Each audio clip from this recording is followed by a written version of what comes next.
नमस्कार शेतकरी मित्रांनो, त्रिमूर्ती ॲग्रो मशिनरी सातारामध्ये तुमचं सहर्ष स्वागत आहे.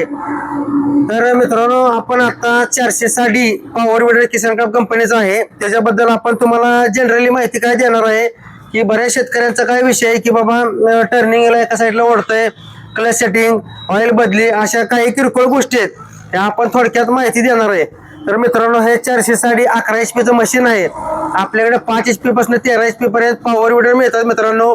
आलं, ऊस, हळद, भांगलणी, अंतर्गत मशागत, चिखलणी आणि बागत काम करण्यासाठी अगदी उत्तम प्रकारचे आपल्याकडे पॉवर विडर आहेत. तर मित्रांनो, आपण थोडक्यात माहिती देणार. तर मित्रांनो, हे जे इंजिन आहे, हे इंजिन 192चं असून तर ह्याचा एअर किनर असं चांगला हे मोठ्या जसा ट्रॅक्टरला येतो तसा ह्याचा एअर किनर दिलेला आहे, जेणेकरून इंजिन थंड करायचं काम करतं एअर किनर मित्रांनो. ह्याला टाकी दिलेली आहे 5 लिटरची, डिझेलची टाकी आहे 5 लिटरची मित्रांनो. तुम्ही 5 लिटर आरामशीर डिझेल बसू शकतं. दुसरी गोष्ट, हे बटन स्टार्ट आहे, ह्याला बॅटरी सुद्धा चांगली दिलेली आहे आणि हे बटन स्टार्ट मशीन येतं. तर मित्रांनो, काय विषय लोकांचं काय म्हणणं आहे की बाबा टर्निंगचा काय विषय होता, त्याचे टर्निंग दिलेत, ह्याचे लिव्हर दिलेत, हे वळवण्यासाठी दिलेत. म्हणजे हा टर्निंग जो आहे, जेव्हा आपण हा यूज करतो दाबतो त्या टायमाला मशीन उजव्या बाजूला वळतं आणि डाव्या बाजूला टर्निंग दाबतो त्या टायमाला डावीकडे वळतं. तर काय होतं, कधी कधी मशीन उजव्या साईडला थोडं थोडं रस्त्यानं चालताना सुद्धा रस्त्यानं तिरकं चालतं. तर का चालतं, त्याचे कारण काय आहे?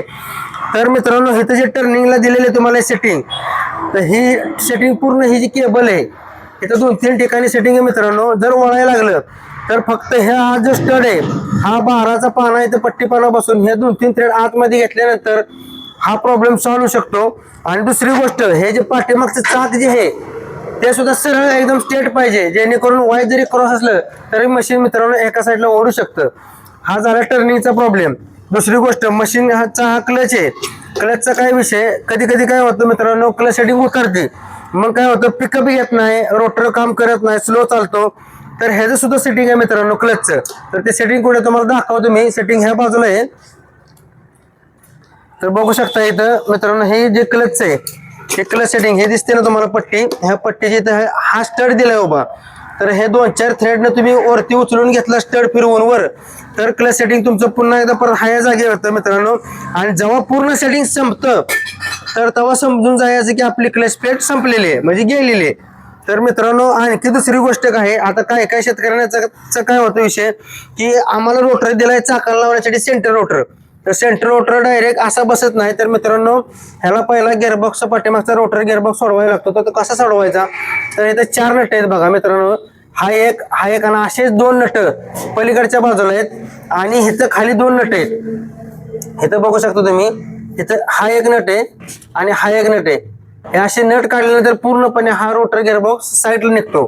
साईडला निघाल्यानंतर इथली खालचं जी नट आहेत ह्या पट्टीची 3 नट जी आहेत, 1 2 3, हे 3 नट काढल्यानंतर इथं खोबळा बसतो आपला. ते खोबळा कुठला आहे तुम्हाला ते पण दाखवतो मित्रांनो मी.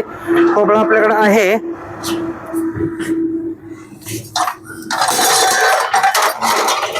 तर अशा पद्धतीचा खोबळा आहे. हा खोबळा बरोबर तिथे खाली बसतो, जिथून आपण 3 नट खालची काढणार आहे त्या 3 नटाचा खोबळा बसतो आणि या पाठीमागे डीप पट्टी बसती आणि मगच आपण सेंटर रोटर लावू शकतो मित्रांनो. तेव्हाच ते सेंटर रोटरचं काम करतं. तर शेतकऱ्यांना कसं आहे, अशी की थोडी माहिती आपल्याला आपल्या युट्यूब चॅनलवरनं मिळणार आहे मित्रांनो. त्यासाठी आपल्या चॅनलला काय केलं पाहिजे, लाईक केलं पाहिजे, शेअर केलं पाहिजे आणि सबस्क्राईब केलं पाहिजे. तरच तुम्हाला ह्या नवीन नवीन व्हिडिओ बघायला मिळणार आहेत आणि अधिक माहिती तुम्हाला भरपूर युट्यूबद्वारे तुम्हाला मिळत जाणार आहे. तर त्यासाठी त्रिमूर्ती ॲग्रो मशिनरी सातारा हा जो आपला चॅनल आहे, ह्या चॅनलला आपल्याला लाईक शेअर सबस्क्राईब करा, फॉलो करा मित्रांनो. आणि दुसरी गोष्ट सांगायची झाली तर हे जे मशीन आहे, एअर कूल्ड मशीन आहे इंजिन, हे काय होतं, हवेवरती थंड होतं. जेणेकरून तुम्ही 2-3 तास शेतामध्ये चालवलं, एक 10 ते 15 मिनिटं तुम्ही थांबला की ते ऑटोमॅटिक इंजिन थंड होऊन जातं. आता ह्याला हँडल सुद्धा खालीवर तुमच्या हाईटनुसार ऍडजस्टेबल सिस्टम आहे मित्रांनो. पुन्हा ह्याला पाठीमागची चाकाची खोली कमी जास्त लावण्यासाठी पाठीमागं चाक सुद्धा दिलेले. आणि ह्या मशीनचं सांगायचं झालं तर ही भारतातली इंडियातली सगळ्यात मोठी कंपनी असून मेक इन इंडिया आहे मित्रांनो. ह्याचं मॅन्युफॅक्चरिंग बेंगलोर मध्ये होतं मित्रांनो. तर शेतकरी मित्रांनो, माझं हे सांगणे की अवश्य तुम्ही त्रिमूर्ती ॲग्रो मशिनरी साताराला भेट द्या आणि एकदा मशीनची ज्याला घ्यायची आहे मशीन त्यांनी तुम्ही भरपूर तुम्हाला इथं माहिती मिळेल त्रिमूर्ती ॲग्रो मशिनरी सातारामध्ये. आणखी जर तुम्हाला या कोण लांबून जर आपल्यासाठी बोलत असेल तर त्यासाठी नंबर दिलेला आहे आपण स्क्रीनवरती 9145233737 ह्या नंबरला तुम्ही कॉल करून अधिक माहिती आणखी मशीनबद्दल घेऊ शकता. आणि पोचची सुद्धा सुविधा आहे आपण मित्रांनो. हे मशीन जरी तुम्हाला पोच पाहिजे असलं तरी जर लांब असलं तर मित्रांनो तालुक्याच्या ठिकाणी तुम्हाला आपण ट्रान्सपोर्टने पाठवू शकतो. तर त्यासाठी तुम्हाला काय करावं लागणार आहे 1 ते 2,000 रुपये बुकिंग करून तुम्हाला सीओडी पद्धतीने आपण तिथे जागेवरती पोच करणार आहे मित्रांनो. ह्याला सबसिडी सुद्धा आहे, ह्याला सबसिडी सुद्धा मिळते मित्रांनो सरकार मान्य. तर मित्रांनो लवकरात लवकर आपल्या त्रिमूर्ती ॲग्रो मशिनरीला भेट द्या किंवा कॉल करा. धन्यवाद.